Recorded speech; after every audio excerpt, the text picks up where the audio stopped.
After his gag order was overturned by Judge Johnson, he recused himself from this case of the crosswalk protester. The federal lawsuit filed by Stephen Stubbs is ongoing. We have additional materials on this case posted on our website. So, George, you talked about this alleged police misconduct. It's alleged in this federal lawsuit. What's at the core of that? Well, there were multiple police dash cams at the scene of this and recorded the arrest of this guy. But when the Boulder City Police Department submitted its video and audio, there was material that was taken out of that was recorded on the other. So they're thinking somebody edited this thing. Hello. My name is John Hunt, and I'm the Boulder City Crosswalk protester. I'm here to talk to you about a serious problem in our society. Police have found a way to tamper with video evidence in a way that is very hard to detect and even harder to prove. They can take your recorded dialogue, slice it up, and mix and match it with dialogue from other recordings to create conversations and narratives that never happened. I know this because they did it to me. Hello. This is John Hunt once again, and that was the opening to my April 2019 video entitled, Police Are Falsifying Video Evidence. In that video, I presented proof of a criminal conspiracy to falsify evidence being perpetrated within the police department of Boulder City, a small town southeast of Las Vegas. However, my presentation was nearly an hour long, and few people watched it. Some of the people who did watch it didn't understand it. No one bothered to report or comment on what I had done, and my video quickly faded into obscurity. Because of my shortcomings as a video creator, one of the most important discoveries of our time, the existence of a fake police tape, was simply ignored.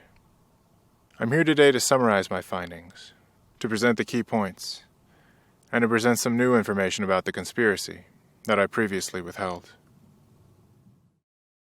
In June 2016, I was arrested in Boulder City for protesting a police enforcement activity, a crosswalk sting. If you're not familiar with what that is, it doesn't matter. I thought it was an unfair way to give out tickets, and so I decided to. The way I decided to do this was simple. I would start crossing the street back and forth, in the same crosswalk the police were using to ticket people, an unlimited number of times. After I had finished my third trip across, a policeman pulled up to me. This was Sergeant John Glenn. He said, "Step over here! Step over here!" I asked, why? He said, because I told you to. I said, I refused to comply. As soon as I said those words, he got out of his car and walked directly over to me. Then, without saying a word, he grabbed me by the arm and started dragging me down the sidewalk.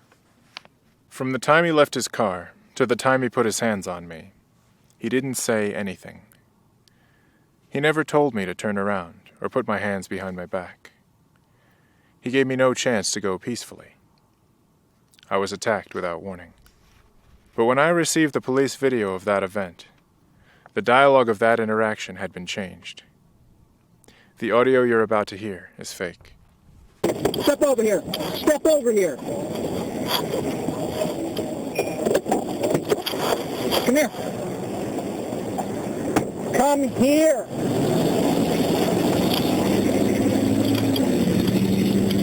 There's something you don't understand? Okay, step to the front of my patrol car right now. All right, turn around, put your hands behind your back.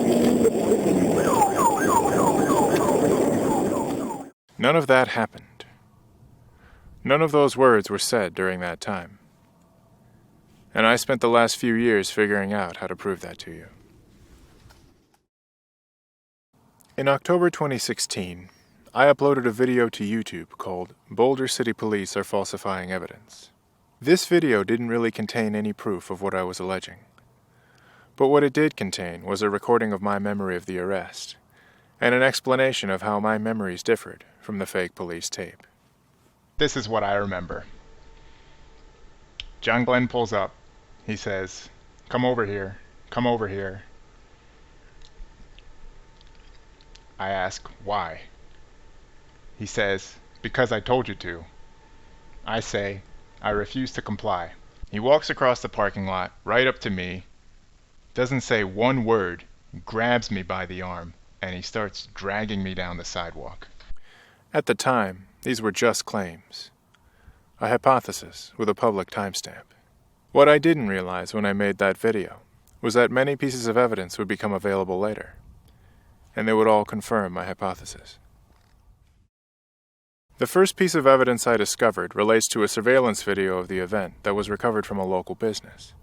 The camera captured key details of the incident, but it wasn't obvious at first how to synchronize the surveillance video with the fake arrest video.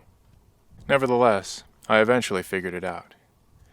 I was able to get the videos to play side by side by lining up certain details about the motion of the police car between the two videos.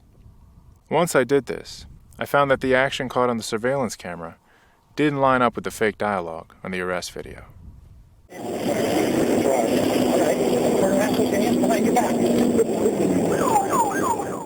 If you couldn't quite make sense of that, don't worry. We're going to examine the footage in greater detail in just a little bit. This was the first independent confirmation of my theory, and it came 6 months after I posted my October 2016 YouTube video. The moment I first discovered this is documented in an email I sent to my attorney in April 2017. 3 months later, in July 2017, we received another police video of the incident, the Trooper Morris video. This video revealed additional details about the moments in question from the perspective of a police car driving down the road. Come here. Come here.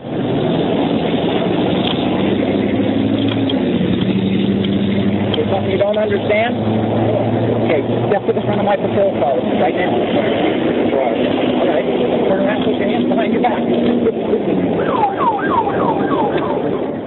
Once again, don't worry if you couldn't understand the details of what you just saw. We're going to go back over it very soon. I lined this video up with the first two, and everything matched. The videos all lined up with each other, but the fake audio vastly contradicted with the action we could see on the cameras.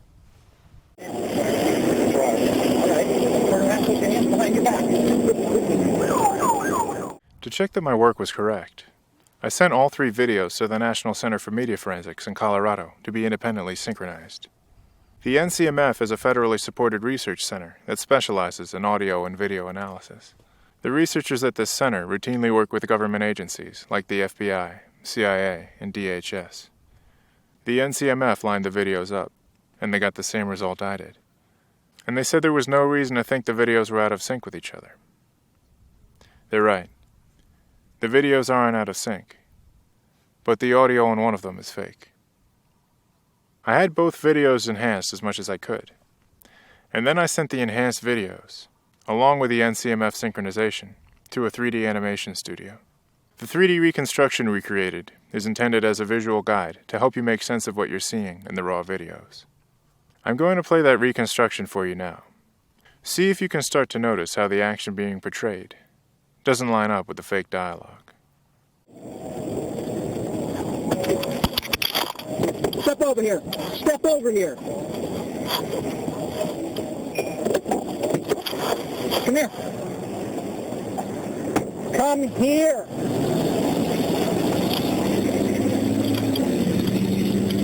There's something you don't understand? Okay, step to the front of my patrol car right now. All right. Turn around, put your hands behind your back. Now I'm going to take you through a few of the details we used to construct that animation, so that you can watch the raw footage and understand it without any visual aids. The first thing you'll notice is the officer walking down from where his car is parked.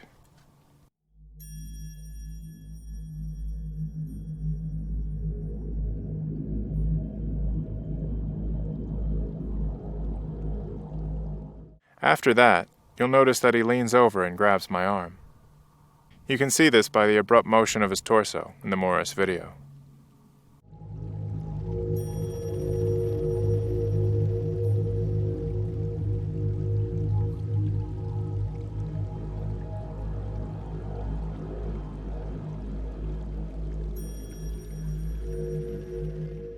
After that, you can see that I've pulled my left arm backward in surprise. On the Morris video, you can see my elbow quickly travel behind my body.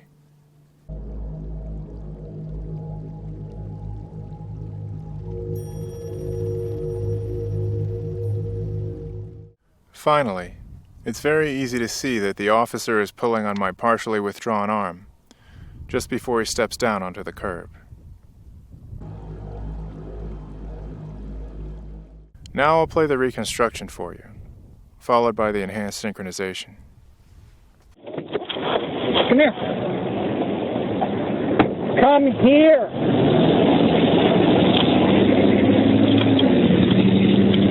There's something you don't understand? Okay, step to the front of my patrol car right now. All right. Turn around, put your hands behind your back.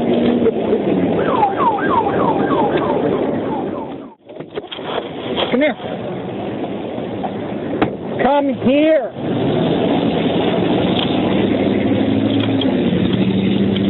There's something you don't understand? Okay, step to the front of my patrol car right now. All right. Turn around, put your hands behind your back.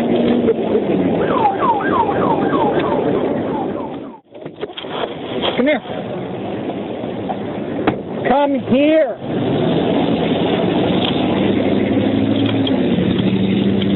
There's something you don't understand? Okay, step to the front of my patrol car right now. All right. Turn around, put your hands behind your back. And we'll see that one more time. Once again, see if you can focus on how the fake audio isn't lining up with the struggle at all. There's something you don't understand? Okay, step to the front of my patrol car right now. All right. Turn around, put your hands behind your back.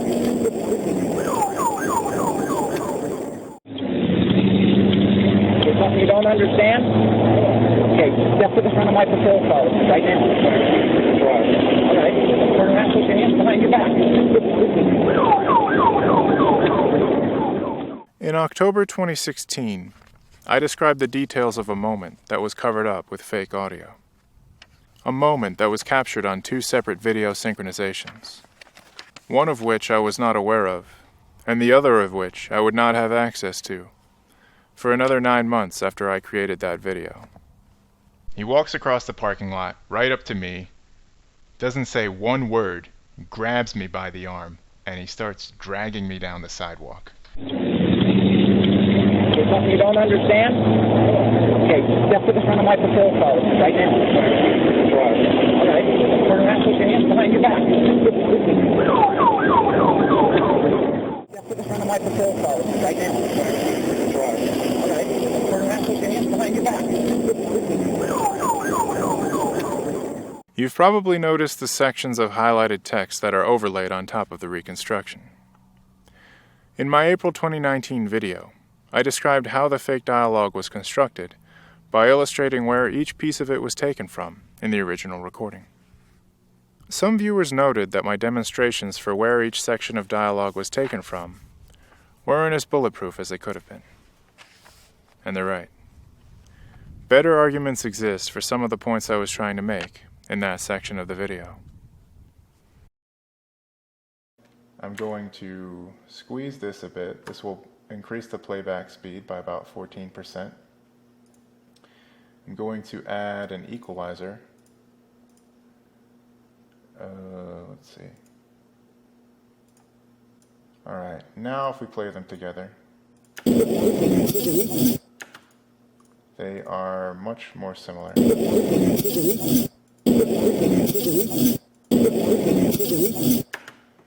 And if that's not convincing enough for you, we'll do this.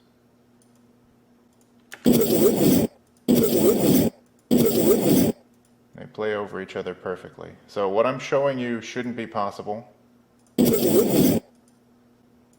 but it is because this isn't real. This is a copy of this that's been transformed through some number of effects.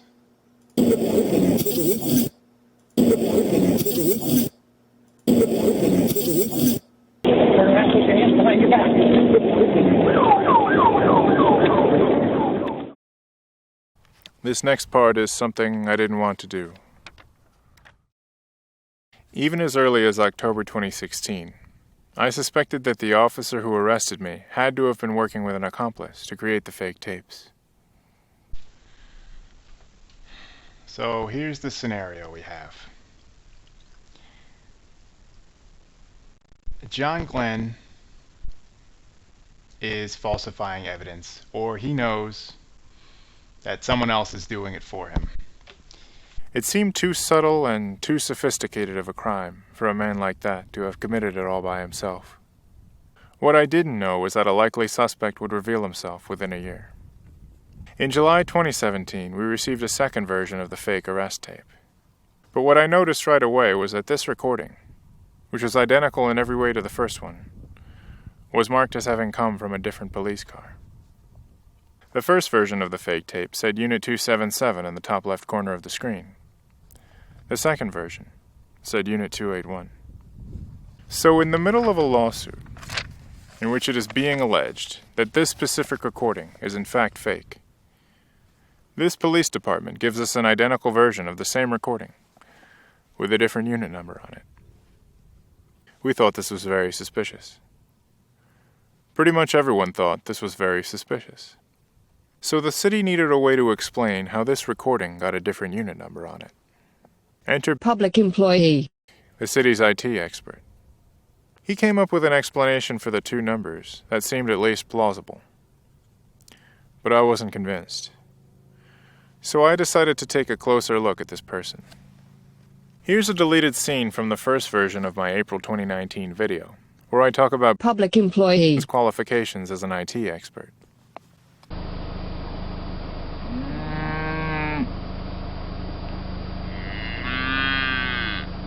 The reason this is important is because of something called the integrity check.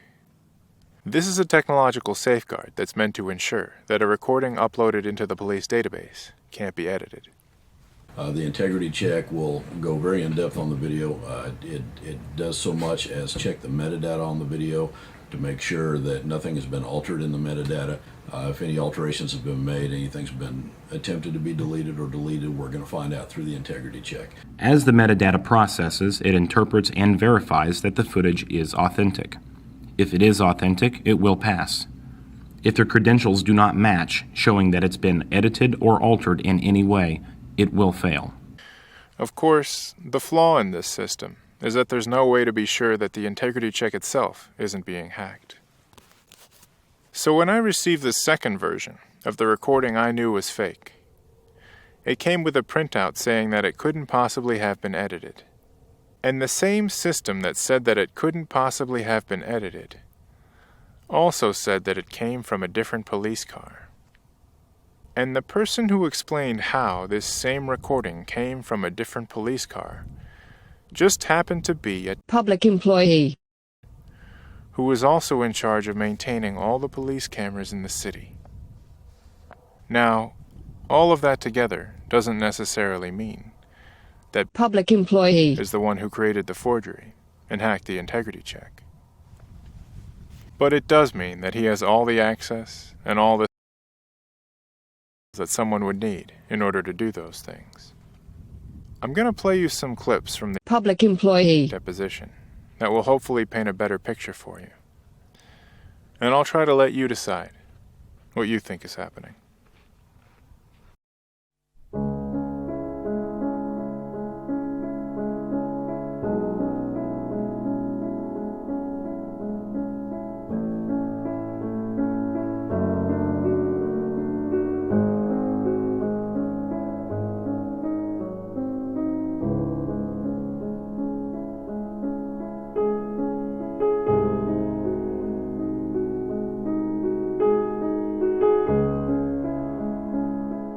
Have to love that busted 3650.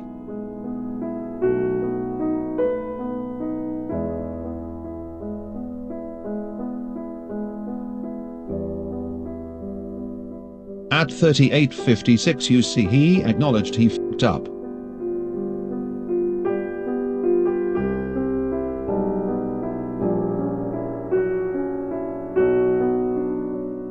This was very interesting. I commend you for following this through. I noticed some very obvious signs of dishonesty in the deposition tape of the Public employee. eyes darting before an answer, looking up while thinking about what to say, hard swallows, slight flushing in cheeks as well as the nervous fidgeting in his chair after giving a response, a subconscious way of relieving tension. You already know what he's lying about, but for me that was interesting to see, and his body language backs up your assessment.